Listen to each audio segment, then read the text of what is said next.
The second suggestion I have is that we need to avoid, as best as possible, simplicity.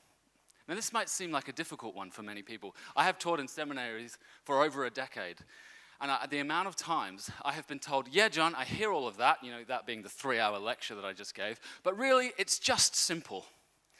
I love that. Do you love that? It's just simple. I'm like, oh, great. Well, that was 2 degrees wasted. Good to know it's just simple. Have you ever read through the Bible? It's simple, isn't it?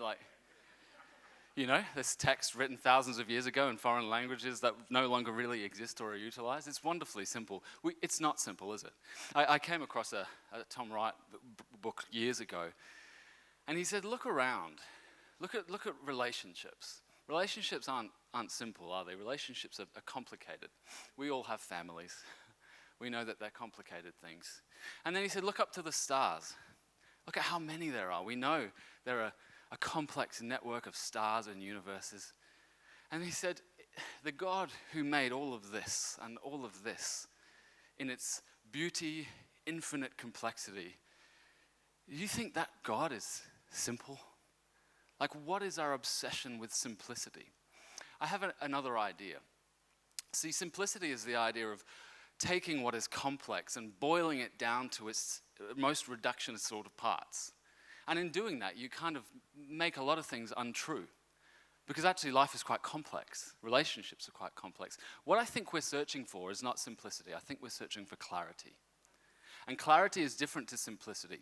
Because clarity says it is complex, but I'm going to do my absolute best to make it accessible and understandable without pretending that it's not nuanced. A number of conversations I have stepped into, and the problem is not just that we're kind of coming at it from different places. The problem is we think it's just simple, and it's not. There is a world that sits behind both of us.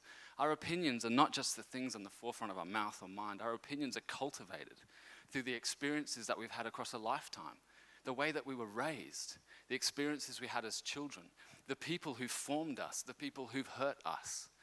That is not a simple thing to engage with.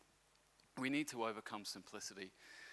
And one of the reasons is because when we come to talk about complex moral issues, when we come to talk about things that are really, really important, what I see and what I hear is a dedication to simplicity that boils everything down to caricatures, to straw men. And we set straw men on fire and feel virtuous. But let me tell you this very, very clearly. The light that comes from the burning of straw men is not the illumination that we need. We need something deeper, something clearer, something far more faithful. And that is to say, the world we live in is vastly complex. And what that means is I don't understand it. I don't understand. I understand bits of it. And so do you. And so in order for me to understand more, I need you. I especially need you if I don't agree or I don't understand where you're coming from.